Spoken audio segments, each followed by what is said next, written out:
डरावनी रातें YouTube channel में आपका स्वागत है। भूत प्रेत पिशाच और शैतानों की रोमांचक कहानियाँ आपको इस चैनल पर सुनने को मिलती हैं। अगर आपको ऐसी ही वीडियोस देखना पसंद है तो हमारे इस चैनल को सब्सक्राइब करना ना भूलें। तो हेडफोन लगा लें, कमरे की लाइट्स ऑफ कर लें, क्योंकि ये वक्त हो रहा है डरने का।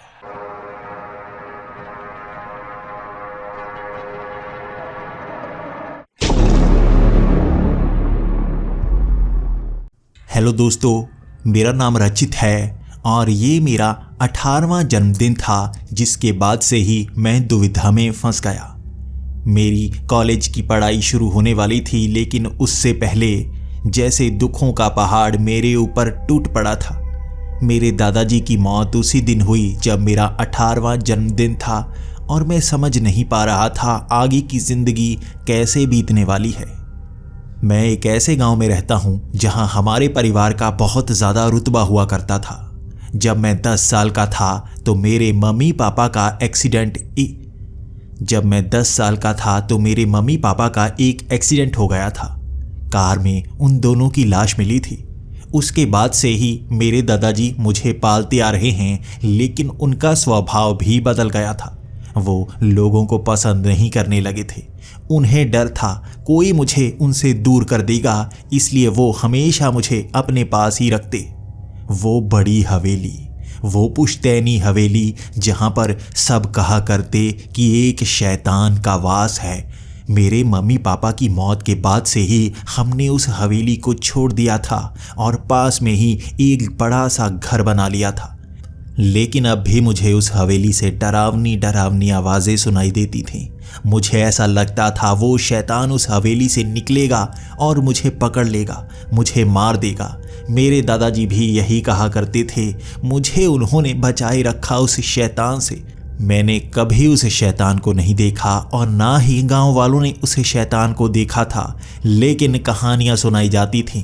जो उसे देख लेता था कभी जिंदा नहीं रहता था। मेरे दादाजी हमेशा उस हवेली की सफाई करने जाया करते थे। मैं उन्हें रोका करता था। उनके सिवा मेरा कौन है? अगर उन्हें कुछ हो गया तो मैं क्या करूँगा? लेकिन मेरे दादाजी बहुत हिम्मत वाले थे। वो पुरानी पुरानी किताबें पढ़ा करते। उनका मानना था मेरे मम्मी पापा को किसी ने मारा है तो उस शैतान ने ही मारा है। उसके पास अजीब अजीब शक्तियाँ होती हैं। मेरे दादाजी पुरानी पुरानी किताबें पढ़ा करते, जिसमें जादू टोने के बारे में बताया जाता, तंत्र विद्या के बारे में बताया जाता। जबकि वो विज्ञान की किताबें भी पढ़ते, उसमें भी सीखने की कोशिश करते कि इस शैतान को कैसे हराया जा सकता है। पिछले 8 सालों से वो इसी पर लगे हुए थे। वो मुझे ज़्यादा बताया नहीं करते थे क्योंकि मैं डर जाया करता था। अगर आपके घर के पास आपकी पुश्तैनी हवेली में एक शैतान की बातें हर कोई करता हो तो आपको डर लगता ही है।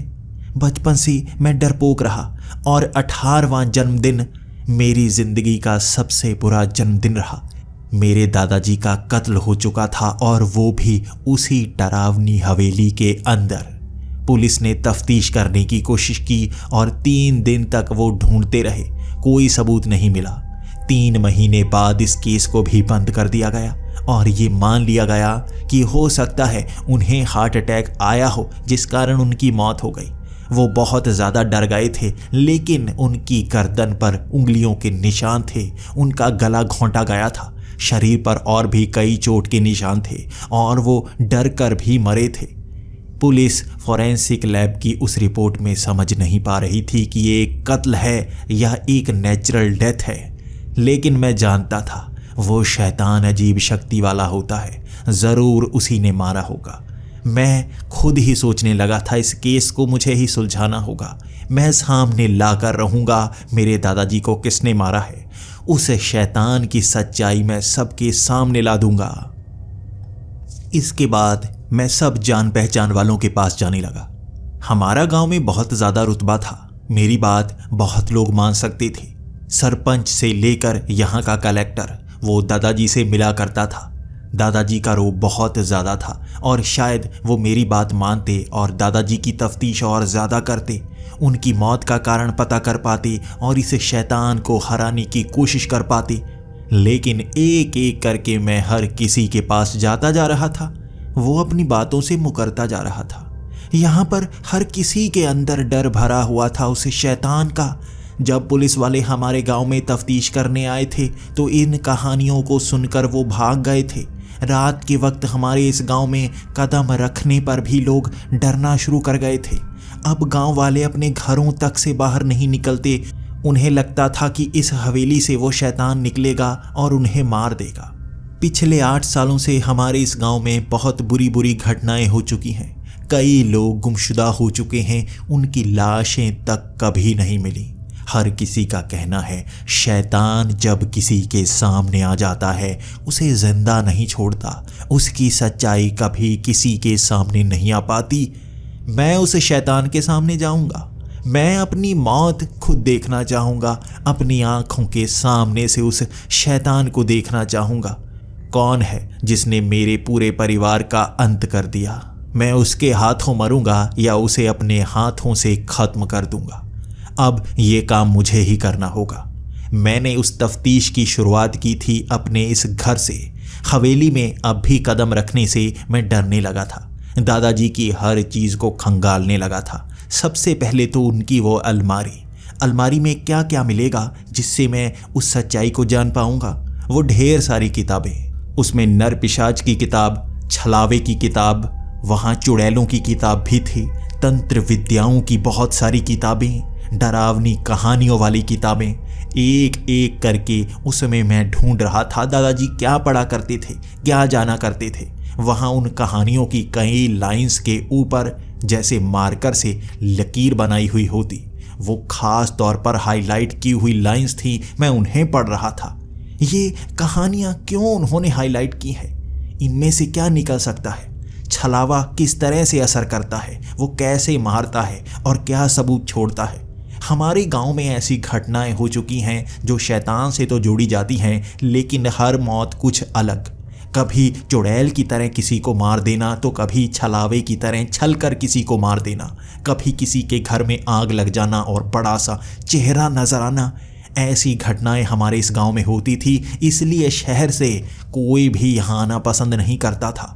दादाजी की किताब के अंदर भी ऐसी ही लाइंस को हाईलाइट किया गया था। वो जानना चाहते थे ऐसा कौन सा शैतान है जो हर शक्ति का इस्तेमाल कर पा रहा है। दादाजी जैसे उसे पकड़ने की कोशिश कर रहे थे। उन किताबों में वो हाईलाइटेड लाइंस मैं बार बार पढ़े जा रहा था, लेकिन मुझे उसमें कोई क्लू नहीं मिल रहा था कि उन्हें कैसे मारा गया होगा। उसके बाद नीचे पड़ी वो विज्ञान की किताबें मैं पढ़ने लगा। वो केमिस्ट्री की किताबें थी और कुछ बायोलॉजी की किताबें भी थी। इसी के साथ साइकेट्रिस्ट की किताबें भी थीं। उसके बारे में भी दादाजी अध्ययन किए जा रहे थे। कुछ मेंटलिस्ट की किताबें थी। हमारा दिमाग किस तरह से काम करता है, हमारे दिमाग के कितने भाग होते हैं। दादाजी शायद उस शैतान के बारे में बहुत कुछ जान चुके थे, लेकिन मैं डरा करता था, इसलिए मुझे बताया नहीं करते थे और पूरी दुनिया पर उन्हें भरोसा नहीं था। आखिर कौन होगा जो दादाजी की इतनी रिसर्च को जानता होगा? आखिर किसी किताब में उन्होंने सच तो बताया ही होगा। उनकी वो डायरी जो वो हमेशा अपने पास रखा करते थे, कभी तो वो मिलेगी, कहीं पर तो वो मिलेगी। मुझे शक है वो उसी हवेली में होगी और उसके लिए मुझे उस हवेली में जाना होगा। लेकिन उससे पहले दादाजी की जितनी रिसर्च है वो मुझे पहले ही पता लगानी होगी। उस शैतान के बारे में ज़्यादा जानूंगा, तभी तो उससे मुकाबला कर पाऊंगा। इसके बाद अगला काम मैंने यही किया।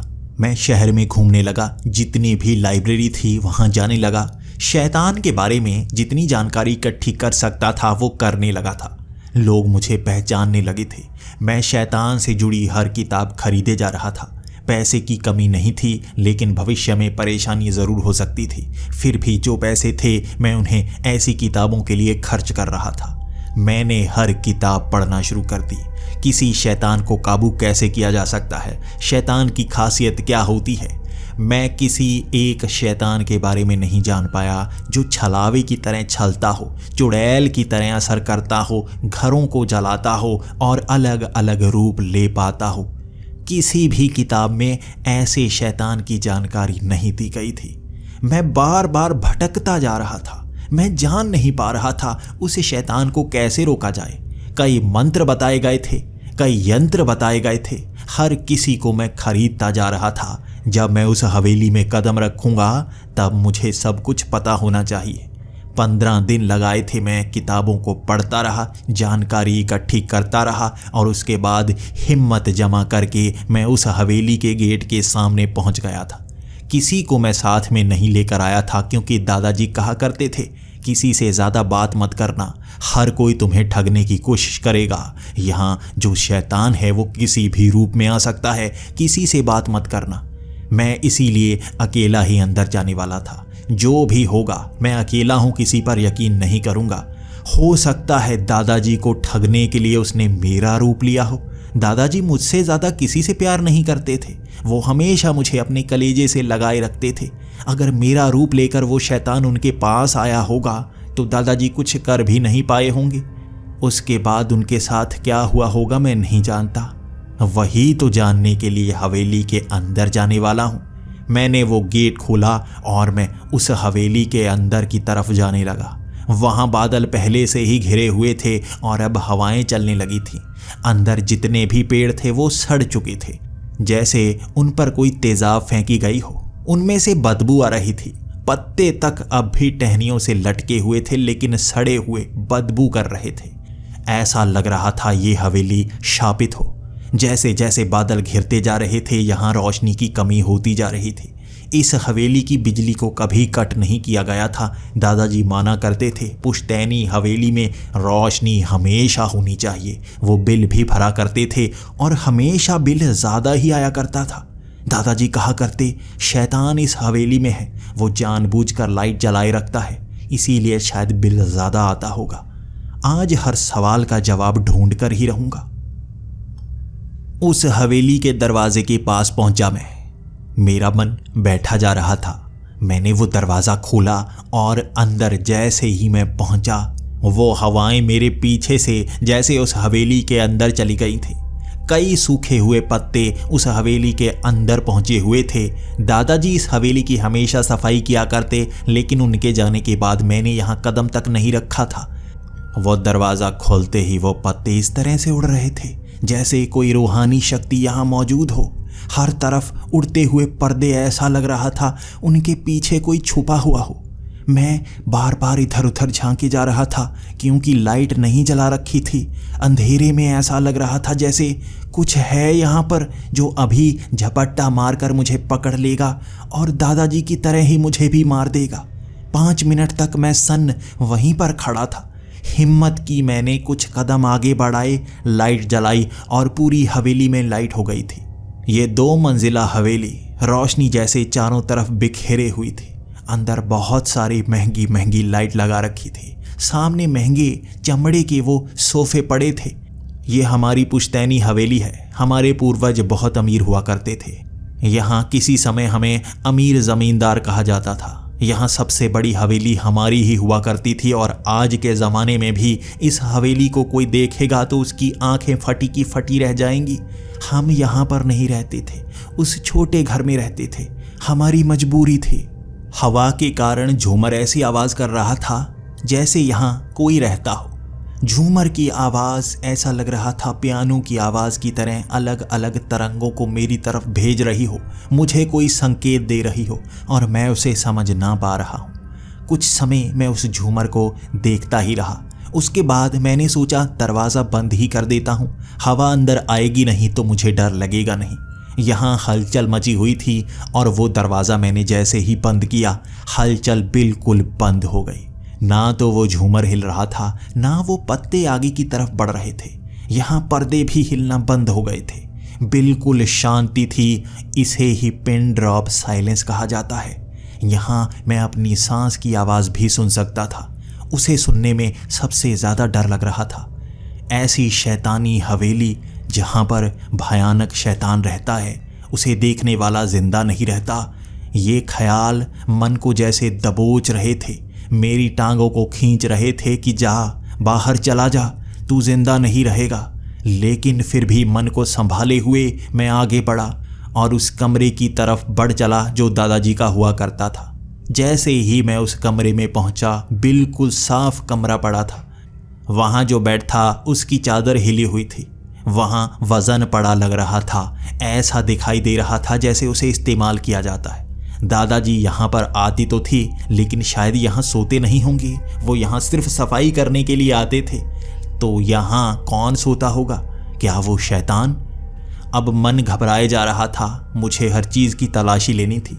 एक एक करके मैं वहाँ ड्रॉर को खोलने लगा। दादाजी की बहुत सारी चीज़ें वहाँ पर मौजूद थीं। वहाँ सोने के कंगन तक मौजूद थे। दादाजी की महंगी महंगी चीज़ें ऊपर और नीचे वाले ड्रॉर में रखी हुई थीं। दादाजी ने और भी कई नई चीज़ें ली थी, वो भी यहीं पर रखी हुई थी। क्यों दादाजी महंगी चीज़ें यहाँ पर लाकर रख दिया करते थे, मैं नहीं जान पा रहा था। लेकिन मुझे कोई काम की चीज़ चाहिए थी जिससे मैं पता कर पाता दादाजी की मौत कैसे हुई। तभी मैंने सबसे नीचे वाले ड्रॉर में वसीयत के पेपर देखे। इस हवेली के वसीयत के पेपर जो मोटे चमड़े के गत्ते के अंदर रखे हुए थे। यहाँ पर ये कागज़ क्यों रखे हैं? दादाजी हमेशा कहा करते थे, इस हवेली को कभी नहीं बेचना है, किसी के हाथ नहीं आनी चाहिए, ये हमारे पूर्वजों की है और हमारे साथ ही रहेगी।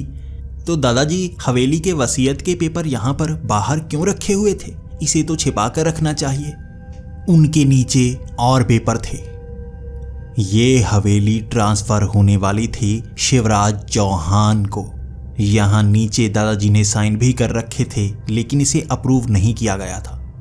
कौन है ये शिवराज चौहान? आखिर वो इस हवेली को क्यों खरीदना चाहता है? कहीं यहाँ शैतान का चक्कर हो ही ना और कोई हमारी इस संपत्ति को हड़पना चाहता हो।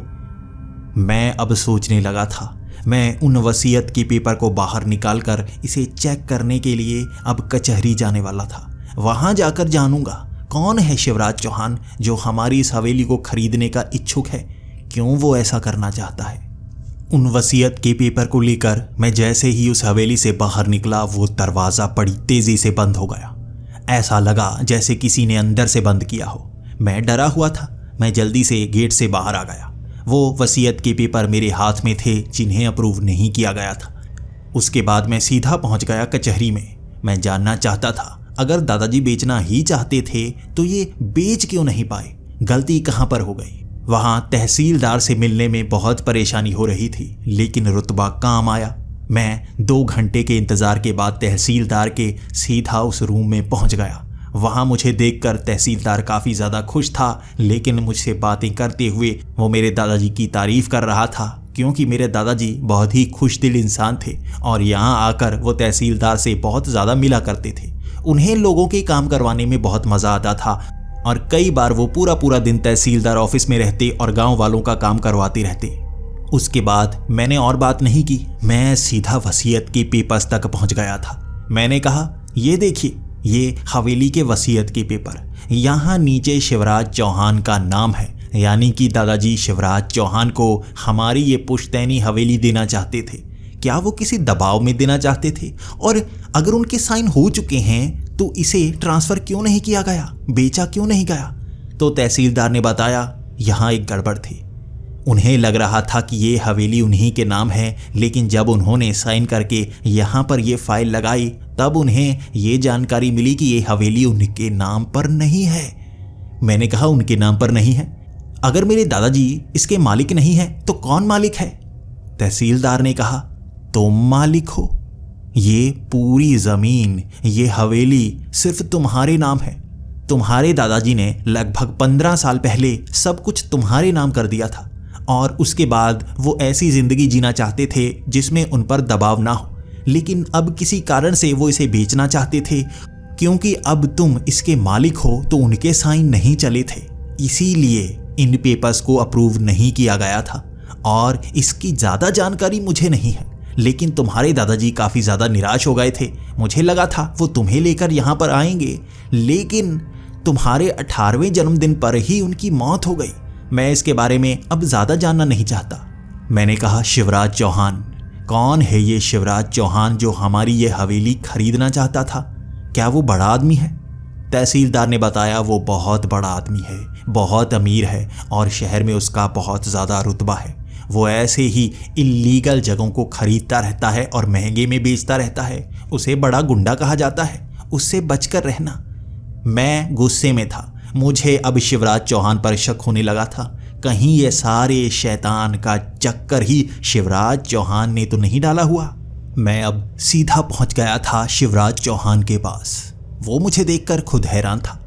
वो मुझे देखते ही कहने लगा, तुम्हारे दादाजी नहीं रहे, अब तुम्हारा मेरे पास आने का कोई काम नहीं है। लेकिन मैं शिवराज चौहान पर गुस्सा किए जा रहा था।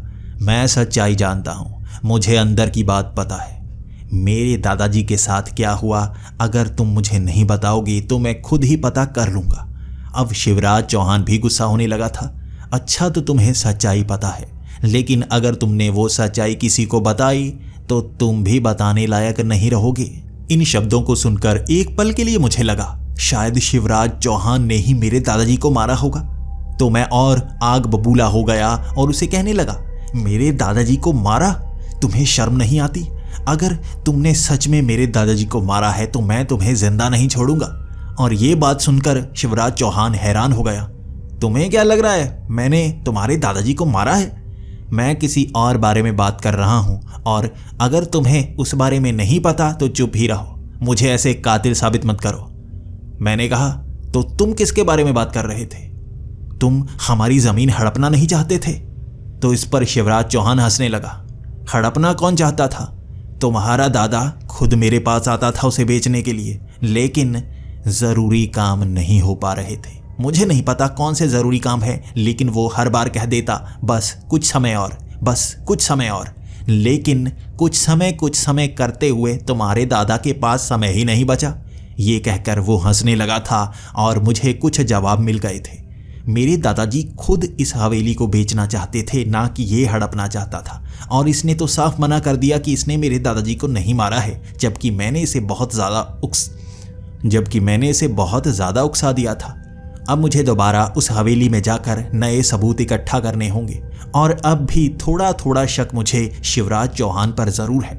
मैं उसके घर से निकला और वो मुझे गालियाँ दिए जा रहा था। वो बार बार कहे जा रहा था, तुम्हारा परिवार ऐसा ही है, तुम्हारे दादा भी मुकर गए, वो ज़मीन मुझे मिली ही नहीं। मैं वो हवेली पाना चाहता था और जितने तुम्हारे दादा ने कहे थे उतने पैसे देने को मैं तैयार था। मैं हमेशा सस्ती जगह खरीदता हूँ, तुम्हारे दादा को ज़्यादा पैसे देना चाहता था, फिर भी वो तो ऊपर निकल लिया। मैं रास्ते में आता हुआ ये सोचे जा रहा था, दादाजी हमेशा कहा करते थे, इस हवेली को कभी नहीं बेचना है, ये हमारे पूर्वजों की है। लेकिन वो खुद से बेचना चाहते थे, बस मेरे साइन नहीं ले पाए थे। बस एक कारण था कि ये हवेली बिक नहीं पाई। अब मुझे पूरी सच्चाई पता करनी होगी कि उन्हें किसने मारा है। अब दोबारा सुई शैतान पर आकर टिक गई थी जो उस हवेली में रहता है। अब तक मुझे उसका थोड़ा सा एहसास ही हुआ था, मुझे उसके बारे में ज़्यादा पता नहीं चल पाया था। दोबारा शाम के 6 बजे मैं उसी हवेली के सामने गेट पर खड़ा था।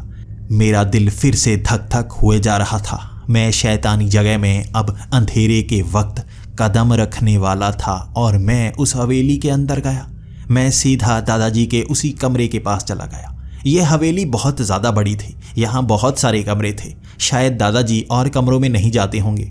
उन्होंने कहा था, यहाँ पर मेरा एक बेडरूम है, मैंने सिर्फ उसकी सफाई की है, बाकी जगह पर मोटे मोटे ताले लगा रखे हैं। दादाजी के कमरे के हर ड्रॉर को मैं खोल चुका था, उन किताबों को भी पढ़ चुका था। वहाँ हर जगह मैं देख चुका था, काम की कोई चीज़ नहीं मिली थी। मेरे दादाजी की वो डायरी भी नहीं मिली थी जिसमें वो हर दिन कुछ ना कुछ नोट किया करते, लेकिन मुझे कभी नहीं दिखाते। इसके बाद मुझे लगा और कमरों में देखना चाहिए। सबसे पहले मैं आगे वाले उन 2 कमरों के पास गया। सच में मोटे मोटे ताले लगे हुए थे। ना तो उनकी चाबी मेरे पास थी और ना ही शायद उन्हें काटा जा सकता था। तो मैंने सोचा उससे आगे निकलता हूँ, लेकिन मेरा ध्यान पड़ा उन तालों के पीछे जो कुंडे थे वो जंग के कारण काफ़ी ज़्यादा कमज़ोर हो चुके थे और उस लकड़ी पर थोड़ा सा घुन लगा हुआ था। अगर मैं ज़ोर लगाता तो वो कुंडे आसानी से बाहर निकल आते और दरवाज़ा मैं खोल सकता था। मैंने वो पहला दरवाज़ा ज़ोर लगाकर खोल ही दिया। कुंडा उस दरवाजे से अलग हो गया और दरवाज़ा पीछे की तरफ चला गया। घुन के कारण पूरा दरवाज़ा ही बहुत ज़्यादा कमज़ोर हो गया था और आसानी से तोड़ा जा सकता था। इसके बाद मैं उस कमरे के अंदर गया जहां धूल ही धूल पड़ी हुई थी। वहां पुराने से पुराना सामान पड़ा था। मैंने लाइट जलाई तो मुझे नजर आया पुरानी तलवारें भी पड़ी थी। वहां बहुत सारे हथियार पड़े थे जिन पर बहुत ज़्यादा मिट्टी पड़ी हुई थी। कुछ हथियार ऐसे थे जिन पर मिट्टी बिल्कुल नहीं थी, यानी कोई यहाँ पर आया होगा, उन्हें उठाया होगा, शायद इस्तेमाल भी किया होगा, दोबारा यहाँ पर रखा होगा, लेकिन थोड़ी थोड़ी मिट्टी उन पर भी थी। शायद कुछ महीने पहले ही उसे इस्तेमाल किया गया होगा। लेकिन वहाँ आगे जाते वक्त मुझे थोड़ा थोड़ा डर लगने लगा था। जैसे ही मैं कदम आगे बढ़ा था, पूरे कमरे में जैसे आवाज़ गूंज सी जाती। वहाँ बहुत सारे कपड़े पड़े थे। एक एक करके मैं उन कपड़ों को देखने लगा। नीचे वाले कपड़ों के ऊपर खून लगा हुआ था। खून को देखते ही मन में घबराहट सी फैलनी शुरू हो गई, लेकिन मैंने फिर खुद को संभाल लिया। सच्चाई जाननी है तो डर पर जीत पानी ही होगी। मैं और आगे बढ़ा। उस सामान को हटाते हुए पीछे पड़े उन संदूकों को देखा था मैंने। उन संदूकों को खोला तो वो बिल्कुल खाली थे। उसके अंदर कुछ नहीं, लेकिन संदूकों की जो लकड़ी थी वो बहुत ज़्यादा भारी थी। ऐसा लग रहा था संदूकों को ज़मीन से चिपकाया गया हो। वहाँ कुल 5 संदूक पड़े थे। मैंने पहला संदूक खोला, उसमें कुछ नहीं, लेकिन संदूक इतना भारी या शायद चिपका हुआ था कि हिल नहीं पा रहा था। उसके साथ वाले संदूक को खोला, वो बिल्कुल खाली, उसे भी शायद चिपकाया गया था। उसके पीछे वाले संदूक को खोला, वो भी खाली। उसके साथ वाले को खोला, वो भी खाली।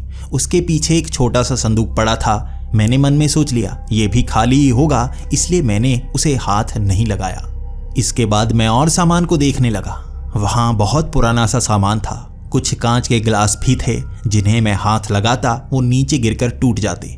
पीछे शराब की बोतलें थी जो खाली थी। ऐसा लग रहा था किसी ने शराब पी होगी और यहाँ बोतलें रख दी होंगी।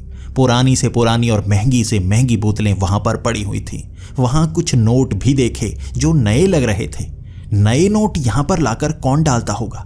मन में शक बहुत पड़ रहा था। उसके बाद आसपास के सामान को मैं बिखेरता गया ताकि हर सामान को एक बार नज़र में ला सकूं। मैंने तभी थोड़ा सामान उन संदूकों के ऊपर फेंकना शुरू कर दिया। आगे वाले संदूकों को मैंने खोल दिया और उसके अंदर सामान फेंके जा रहा था।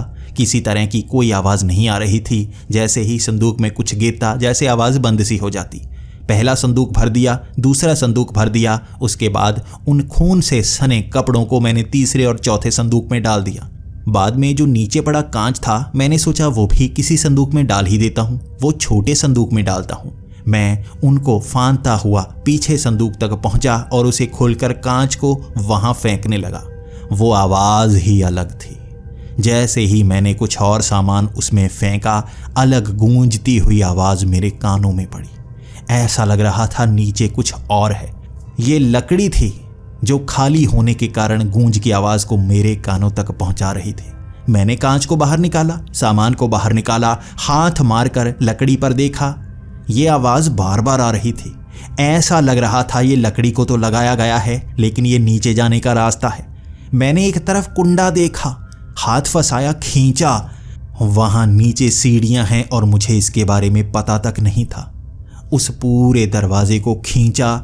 नीचे सीढ़ियों के पास एक बटन लगा हुआ था। मैंने उस बटन को दबाया।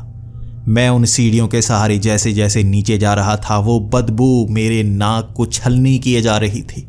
कोई सड़ी हुई चीज़ की बदबू, मैं बयां नहीं कर सकता। ऐसी गंदी बदबू मैंने कभी नहीं सूंघी।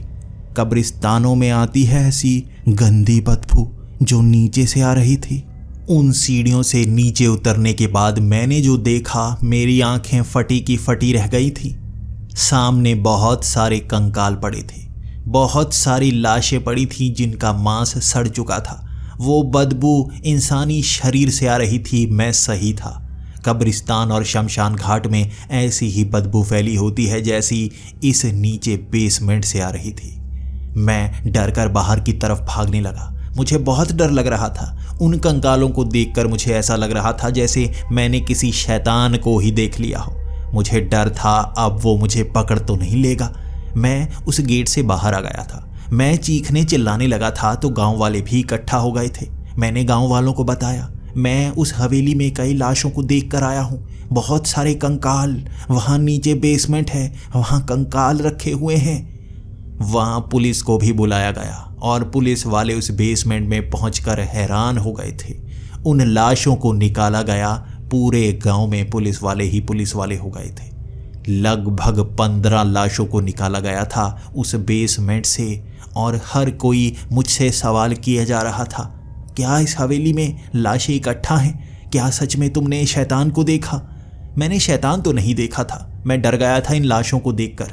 और पुलिस वालों ने बाद में मुझे ये भी बताया कि ये लाशें उन्हीं लोगों की है जो यहाँ पर गायब हो चुके हैं। शैतान जिन्हें मारता है शायद उनकी लाशों को यहाँ बेसमेंट में रखता है। लेकिन यहाँ बेसमेंट में वो सामान नहीं मिला जो शैतान अपने साथ ले जाता था। शैतान का एक ही पैटर्न था जो सबको समझ आता था। वो कभी किसी को छलावे के रूप में मारता था, कभी चुड़ैल के रूप में मारता था, लेकिन हर किसी के महंगे महंगे सामान को ज़रूर ले जाता था। उसके गहने, घर में रखे पैसे, ये शैतान उसका क्या करता होगा किसी को समझ नहीं आई थी। पहले पुलिस वाले मानते थे कि ये कोई लुटेरा हो सकता है, लेकिन बाद में जब इस हवेली से शैतान की बात जुड़ी थी तो पुलिस वाले भी इस केस से दूर भागने लगे थे। आज जैसे सब कुछ सामने आ रहा था, वो मान गए थे ये शैतान का काम है और उन लाशों को बड़ी तेज़ी से निकाला गया था। उसके बाद वहाँ कुछ ही तफ्तीश हुई थी हवेली के अंदर और सब बाहर भागना चाहते थे। जल्दी जल्दी से फाइल को निपटाया गया और पुलिस वाले भी बाहर आ गए। इस घटना के बाद से हवेली के आसपास जाने से भी लोग डरने लगे थे। लोग तो दूर ही रहते और रात के वक्त घरों से बाहर निकलने में भी वो ज़्यादा डरने लगे थे। बच्चों को खेलने भी नहीं देते थे। और ये सब कुछ हुआ था इस हवेली के अंदर से ये लाशें मिलने के बाद से। क्या अब मुझे इसके अंदर नहीं जाना चाहिए? मुझे हर कोई ये कहता मत जा वहाँ, अब तू वहाँ गया तो वापस नहीं आएगा, तू शैतान के बहुत करीब है और वो शैतान बस तुझे पकड़ ही लेगा। लेकिन मुझे तो वहाँ पर जाना ही होगा, सच्चाई तो पता करनी ही होगी। पता नहीं इस राज के ऊपर कितनी और परतें हैं जो मुझे हटानी पड़ेंगी। मैं फिर से अगले दिन सुबह 9 बजे पहुंच गया था उस हवेली के अंदर। चारों तरफ देखे जा रहा था क्या नया है यहाँ पर। उसके बाद मैं नीचे बेसमेंट में गया। वहाँ से लाशें निकाली गई थी लेकिन बदबू साफ नहीं हुई थी। बहुत तलाश की थी मैंने, वहाँ मुझे और कुछ नहीं मिला था। वो गहने, वो महंगी चीज़ें तो यहाँ मिली ही नहीं। कहाँ गई? वो शैतान इन चीज़ों का क्या करता होगा? उसके बाद मैं बाहर निकल आया और सामने वाला वो दरवाज़ा मुझे दिख रहा था जिस पर मोटा ताला लगाया गया था। इस दरवाजे को मैं कंधे से ही तोड़ना चाहता था। मैंने बहुत कोशिश की और अंत में उस दरवाजे को तोड़ ही दिया। उस दरवाजे के अंदर जाते ही वहाँ बहुत अजीब अजीब तरह का सामान था, जैसे किसी लेबॉर्ट्री में हो।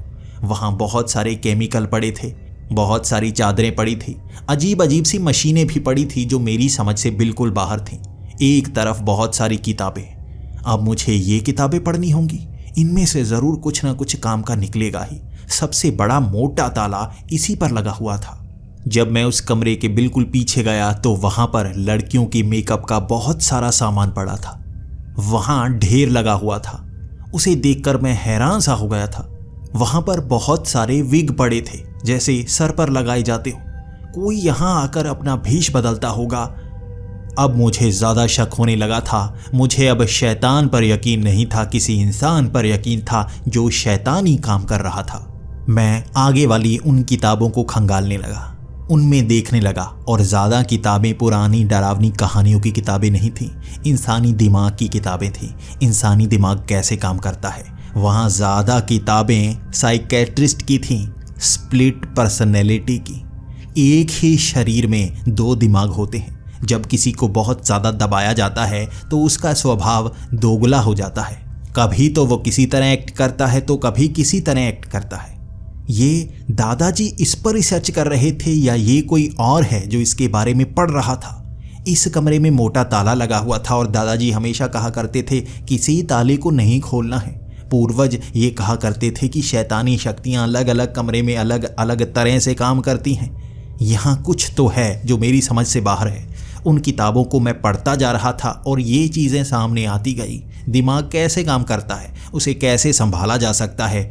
वहाँ बीच बीच में इस हवेली का नक्शा भी था, छोटे छोटे हिस्सों में, अलग अलग किताबों में उस नक्शे का अलग अलग हिस्सा। मैं उन्हें जोड़ता गया। उसके बाद पूरी हवेली का वो पूरा नक्शा मेरे हाथ में लग चुका था।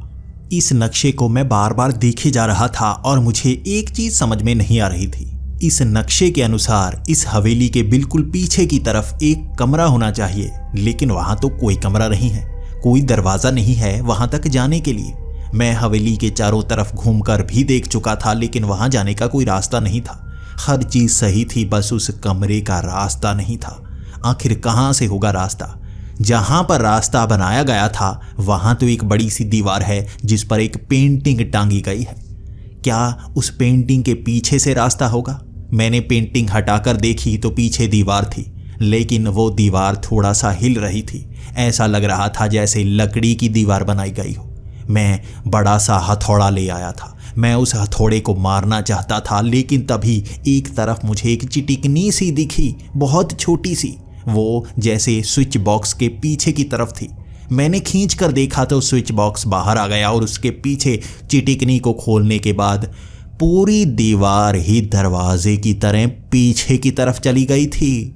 जैसे ही मैं उस कमरे में पहुंचा, वही बदबू किसी के मरे होने की, शरीर के सड़ने की, और सामने मुझे एक कंकाल दिख रहा था।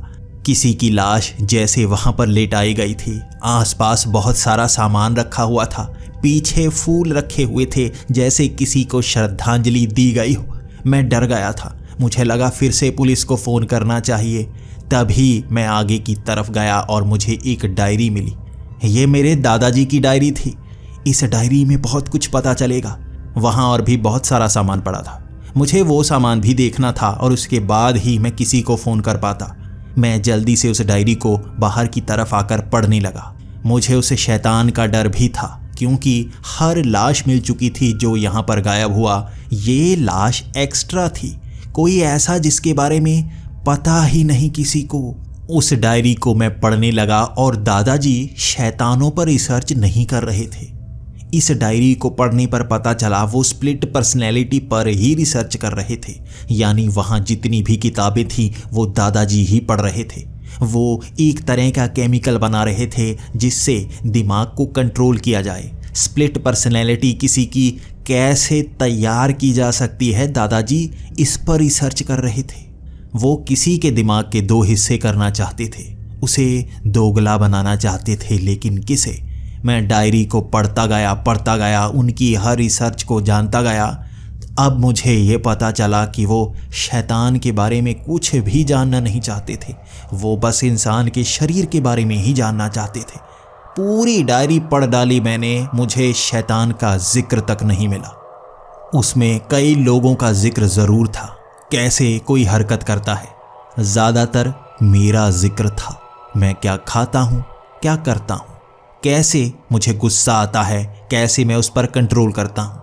कभी कभी दादाजी मुझे संभालते हैं और कब वो मुझे संभाल नहीं पाते। रात को जब मैं सोता हूँ तो चलता हूँ। दादाजी ने कभी नहीं बताया मैं सोते हुए चलता हूँ। डायरी में जिक्र किया गया था। वहाँ और भी चीज़ें पड़ी थीं, खून में सने कपड़े, बहुत सारे औजार, बहुत सारे हथियार। पीछे एक बड़ा सा एनवेलप पड़ा था जिस पर मेरा नाम लिखा हुआ था। मैंने ध्यान से पढ़ने की कोशिश की। ये मेरी राइटिंग थी। किसी ने मेरी राइटिंग की कॉपी करके यहाँ एनवेलप चिपका रखी थी। मैंने उस एनवेलप को बाहर निकाला। मैंने उसके अंदर एक डायरी देखी।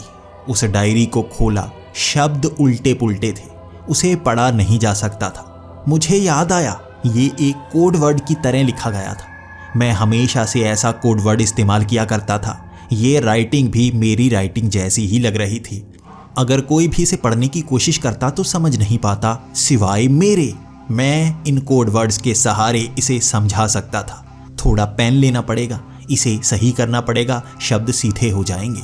उसके बाद मैं उसे पढ़ता गया और मुझे जो पता चला, मेरे पैरों तले ज़मीन खिसक गई थी। दादाजी कभी शैतान को ढूंढ ही नहीं रहे थे। वो खुद लोगों को अगवा किया करते थे। वो उनको लूटा करते थे और मार कर यहाँ दफना दिया करते थे। वो ऐसी रिसर्च कर रहे थे जिससे इंसानी दिमाग पर अलग असर पाया जा सके, उसे कंट्रोल किया जा सके। जो उसे कहा जाए वो करे। वो मुझ पर ये रिसर्च कर रहे थे। मुझे स्प्लिट पर्सनैलिटी वाला एक इंसान बनाना चाहते थे। एक तो मैं जो अपनी मर्जी करता हूँ, दूसरा वो जिस पर वो कंट्रोल कर पाए। लेकिन क्यों दादाजी ऐसा क्यों करना चाहते थे, मैं जान नहीं पाया। आखिर मेरे दादाजी मेरे साथ इतना बुरा कभी नहीं कर सकते। और क्या वो इतने बुरे थे कि लोगों को मार दिया करते थे? पूरी डायरी में यह सब कुछ लिखा गया था, मेरी लिखावट में। ज़रूर यहाँ पर कुछ तो गड़बड़ है। कोई शायद इस तरह से दादाजी को फंसाने की कोशिश कर रहा हो। शायद ये शैतान हो जो मुझे यहाँ पर ये मानने पर मजबूर कर रहा है कि दादाजी बुरे थे। नहीं मानूंगा मैं, मेरे दादाजी बुरे नहीं थे। उस डायरी में मैं पढ़ता गया, उसे समझता गया। दादाजी के बुरे काम बताए गए थे, मैं यकीन नहीं कर रहा था। अंत में एक नक्शा बनाया गया था। ये भी कोड वर्ड में नक्शा था, मेरे सिवाय से कोई नहीं समझ सकता था। एक चीज की तरफ इशारा किया गया था। बाहर पेड़ के पास नीचे एक संदूक दफनाया गया है। उस संदूक में कुछ है जो मुझे यकीन दिलाएगा। मैं भागता हुआ बाहर गया था। मैं जमीन खोदकर वो संदूक निकाल पाया था। उसके अंदर एक मेमोरी कार्ड था।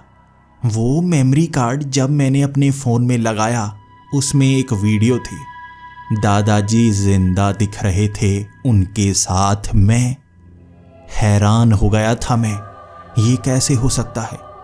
उसमें मैंने ये रिकॉर्ड किया था कि मैं ये वीडियो इसीलिए बना रहा हूँ ताकि खुद को यकीन दिला पाऊँ। मैं स्प्लिट पर्सनैलिटी का शिकार हूँ जो मुझे इस इंसान ने दी है। ये मुझ पर रिसर्च करता रहा पिछले 8 सालों से। जब मैं 18 साल का हो जाऊँगा, ये ज़मीन मेरे हाथ तब आएगी। तब अगर मैं किसी चीज़ पर साइन करूँगा तो वो बिक पाएगी। ये हवेली मेरे नाम थी जो मेरे दादाजी ने 15 साल पहले की थी। और ये मेरे दादाजी नहीं थे, ये अशरफ था, प्रोफेसर अशरफ, जो कोलकाता से गायब हो गया था। ये हमेशा से लोगों को लूटा करता था और इसने मेरे दादाजी का भेष बदल कर मेरे साथ रहना शुरू कर दिया था। मेरे माता पिता को इसी ने मारा था और सिर्फ उन्हें नहीं, मेरे दादाजी को भी मार दिया था। मेरे दादाजी को यहाँ लाकर बंद कर दिया था और लाश को कोई ढूंढ नहीं पाया था। अशरफ हर बार अपना रंग रूप थोड़ा बदलता। उसका चेहरा मेरे दादाजी से 90% तक मिलता था, बाकी वो मेकअप के सहारे बदल लिया करता था। उस दिन 18वें जन्मदिन पर वो मुझसे साइन करवाना चाहता था उस पेपर्स पर, ताकि वो इस सारी ज़मीन को हड़प पाए। वो लोगों को मारकर उनका सारा सोना पैसा हड़प लिया करता, लाशें नीचे दफना दिया करता। वो मेरे साथ ऐसा करना चाहता था। उसने मेरे अंदर से स्प्लिट पर्सनैलिटी जगा दी थी और उससे साइन करवाना चाहता था, लेकिन वो ये भूल गया। मेरे अंदर इतना गुस्सा भरा था जिसे मैं रोके रखता था, क्योंकि मैं दादाजी को बुरा साबित नहीं करना चाहता था। वो मुझे पाल रहे थे, मुझे इस बात की खुशी थी, लेकिन उस दिन मेरे उस नए रूप में बहुत गुस्सा भरा पड़ा था। जब अशरफ ने सब कुछ बताया तो उस पर गुस्सा फूट पड़ा था। अपनी इन्हीं उंगलियों से मैंने उसे मार डाला था। जब मुझे पता चला कि मेरे दादाजी तो 8 साल पहले मर चुके हैं। मेरे मम्मी पापा के एक्सीडेंट के 1 दिन बाद मार दिया था इस अशरफ ने मेरे दादाजी को। वो एक्सीडेंट भी इसी ने करवाया था ताकि मुझसे वो साइन करवा पाता, लेकिन दादाजी की चालाकी थी।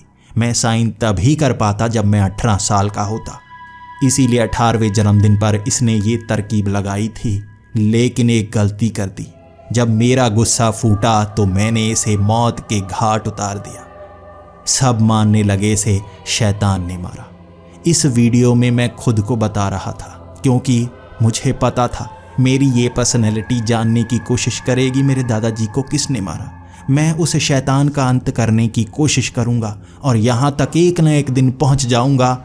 और आज मेरी इस पर्सनैलिटी ने भी सच जान लिया। अशरफ वो शैतान था जिससे लोग डरा करते थे। असल में कोई शैतान यहाँ मौजूद था ही नहीं। वो ये काम करता और उस शैतान का नाम लगा देता, लेकिन बुरे का अंत बुरा ही होता है। वो मेरे हाथों ही मरा, मुझे इस बात की खुशी थी। इस दरवाजे को बंद करके मैंने उस राज को भी हमेशा के लिए बंद कर दिया। कोई जान नहीं पाएगा आखिर यहाँ क्या हुआ। मेरी दोनों पर्सनैलिटी ये जान चुकी हैं और शायद मेरी दूसरी पर्सनैलिटी कभी बाहर नहीं आए क्योंकि उसका काम हो चुका है। ये ऐसा राज था जो मैं जान पाया और अब इस हवेली में रहने से भी मुझे डर नहीं लगता है। मैंने अपना वास इसी हवेली को बना लिया है और यहाँ रहते हुए उस राज को भी हमेशा दफन करे रखूँगा। मैं जान पाया हूँ वो शैतान कहाँ है। वो नरक की आग में सड़ रहा होगा। कुछ लोगों को लगता है शैतान दूसरी दुनिया में रहते हैं, लोगों का नुकसान करते हैं, लेकिन नहीं, शैतान हम में से ही एक होते हैं। जैसे वो था जिसने मेरे दादाजी का वेश धारण कर लिया था, उसकी बुराई का भी अंत हुआ और मैं आज भी इस हवेली में उन यादों को आंखों के सामने रखे रहता हूँ।